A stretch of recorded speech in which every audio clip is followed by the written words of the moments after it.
future generations.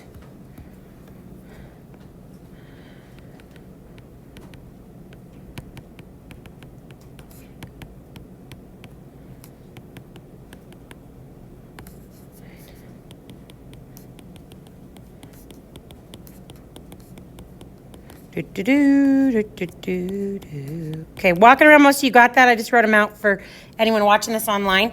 Okay, let's look at number 5, though. This one's weird. We haven't done one like this, okay? So first, if I just go normal, then I'd minus the 64, right? Then 9x squared equals negative 64. Is that good? Yeah? Okay, then divide by 9. Does that simplify? It doesn't, okay? But you don't want to leave it as a decimal either, because this one's actually easier if you leave it as a fraction, which, like, what? Fractions are never easier, Miss Summers, right? But if you can see that 64 and 9 individually are perfect squares, then that's going to show you what's going to make this one easier. So when I square root a fraction, you're allowed to split it up over the division like that. And think of them one at a time. Does that make sense?